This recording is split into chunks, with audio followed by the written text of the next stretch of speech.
അപ്പം ഞാനാണെങ്കിൽ പിന്നെ ഒരു പുതിയ വീഡിയോ ഒക്കെ ആയിട്ട് എത്തിയിട്ടുണ്ട്. പിന്നെ മെയിനായിട്ട് എന്ന് പറഞ്ഞാൽ വീഡിയോ എല്ലാവരും കാണാൻ മറക്കണ്ട. ശരിയായി ലക്കുള്ള അക്കൗണ്ടാണ് നമ്മൾ സ്പിന്നാക്കാൻ പോകുന്നത്. അപ്പം എന്തായാലും വീഡിയോ ഫുള്ള് കാണാൻ മറക്കണ്ട. അപ്പം ഞാനിപ്പോൾ നിൽക്കുന്ന അക്കൗണ്ട് എന്ന് പറഞ്ഞാൽ നമ്മുടെ സ്മോക്കിയുടെ അക്കൗണ്ടാണ്. അപ്പോൾ നമ്മുടെ സ്മോക്കിയുടെ അക്കൗണ്ടിലാണ് നമ്മൾ കറക്കാനൊക്കെ പോകുന്നത്. ഇതിലെന്ന് പറഞ്ഞാൽ നമ്മൾ റിംഗ് ഇവൻ്റാണ് കറക്കാൻ പോകുന്നത്. അതിന് നമുക്ക് പർപ്പിൾ ഷെയ്ഡ് ബണ്ടിൽ എങ്ങനെയൊക്കെ എടുക്കണം. അപ്പോൾ എന്തായാലും ഡയമണ്ടൊക്കെ കുഴപ്പമില്ലാണ്ട് 2988 ഡയമണ്ടൊക്കെ ഉണ്ടായിരുന്നു. പിന്നെ ഒരു 10 വൗച്ചറും ഉണ്ട്. പിന്നെ എന്തായാലും അങ്ങ് പറഞ്ഞു വെറുപ്പിക്കുന്നില്ല, നമുക്കങ്ങ് സ്പിന്നിങ് തുടങ്ങാന്നൊക്കെ വെച്ചാൽ ഫസ്റ്റ് ടൈം തന്നെ നോക്കുകയാണെങ്കിൽ കുറേ അങ്ങ് മൾട്ടിപ്പിൾ ടൈപ്പ് ചെയ്തിട്ടാണ് നമ്മൾ 5 സ്പിന്നൊക്കെ അങ്ങ് മറച്ചിട്ടുണ്ടായിരുന്നു. പിന്നെ നോക്കുകയാണെങ്കിൽ 2 ടോക്കൺ കിട്ടി, ഒരു ടോക്കൺ 2 ടോക്കൺ എന്നൊക്കെ വെച്ചിട്ടാണ് നമുക്ക് ഫസ്റ്റ് സ്പിന്നിന് കുറച്ച് ടോക്കണൊക്കെ കിട്ടിയിട്ടൊക്കെ ഉണ്ടായിരുന്നു. പിന്നെ എന്ന് പറഞ്ഞാൽ വലിയ കുഴപ്പമൊന്നും ഉണ്ടായിരുന്നില്ല. നമ്മുടെ അക്കൗണ്ടിലൊക്കെ നമ്മൾ സ്പിന്നാക്കുമ്പോൾ എന്ന് പറഞ്ഞാൽ 5 ടോക്കൺ 6 ടോക്കണൊക്കെ കിട്ടുന്നുണ്ടായിരുന്നു. ഇതിലെന്ന് പറഞ്ഞാൽ കുഴപ്പമില്ലാണ്ട് 9 ടോക്കൺ 10 ടോക്കണൊക്കെ വെച്ച് കിട്ടുന്നുണ്ട്. അപ്പം നമുക്ക് പെട്ടെന്ന് കംപ്ലീറ്റ് ആക്കാന്നൊക്കെ വെച്ച് നോക്കുകയാണെങ്കിൽ ഇതിലൊക്കെ കുറേ ടോക്കണൊക്കെ കിട്ടിയിട്ടുണ്ട്.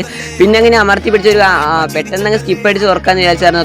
തുറന്നപ്പോൾ തന്നെ കൺഗ്രാജുലേഷൻ ഒക്കെ എഴുതി കാണിച്ചിട്ടാണ് നമുക്ക് നമ്മുടെ എന്തോ ബാഗിന്റെ സ്കിന്നോട്ടം കിട്ടിയിട്ടൊക്കെ ഉണ്ടായിരുന്നു കേട്ടോ. ഇതിൽ നമുക്ക് അടുത്ത് സ്പിന്നാക്കാന്നൊക്കെ വെച്ച് കുറേ നേരം നമ്മൾ അങ്ങനെ ഞെക്കി പിടിച്ചിട്ടാണ് പെട്ടെന്ന് അങ്ങനെ തുറന്നിട്ട് അങ്ങ് സ്കിപ്പാക്കി വഴിക്കുന്ന പറഞ്ഞാൽ നമ്മുടെ പർപ്പിൾ ഷെയ്ഡ് ബണ്ടിലാണ് നമുക്ക് ഈ ലക്ക് ബേസ് ചെയ്ത് കിട്ടിയിട്ടുണ്ട്. മാക്സിമം എന്ന് പറഞ്ഞാൽ നമ്മുടെ എന്ന് പറഞ്ഞാൽ ഒരു 200 ഡയമണ്ടൊക്കെ പൊട്ടിയിട്ടുണ്ടാവുള്ളൂ. ഒരു 390 സ്പിൻ ആക്കിയിട്ടുണ്ടാകും. നമ്മൾ മാക്സിമം 300 താഴെ ഡയമണ്ടേ പോയിട്ടുള്ളൂ. അപ്പം തന്നെ നമുക്ക് എന്ന് പറഞ്ഞാൽ നമ്മുടെ ഈ പർപ്പിൾ ഷെയ്ഡൊക്കെ ബണ്ടിൽ കിട്ടിയിട്ടുണ്ടാവും. പിന്നെ എന്തായാലും ലക്ക് ഉണ്ടെന്നൊക്കെ പറഞ്ഞത് വെറുതെ ഒന്നുമില്ല, ശരിയായ ലക്കൊക്കെ ഉള്ള അക്കൗണ്ടാണ്. 300 ഡയമണ്ടിനുള്ളിൽ എന്ന് പറഞ്ഞാൽ നമുക്ക് നമ്മുടെ പർപ്പിൾ ഷെയ്ഡൊക്കെ ബണ്ടിൽ കിട്ടിയിട്ടുണ്ട്. അപ്പോൾ സബ്സ്ക്രൈബ് അടിക്കുന്നൊരു സബ്സ്ക്രൈബ് അടിച്ച് ഒരു ലൈക്ക് അടിച്ചു. അപ്പോൾ ശരി എന്നോ.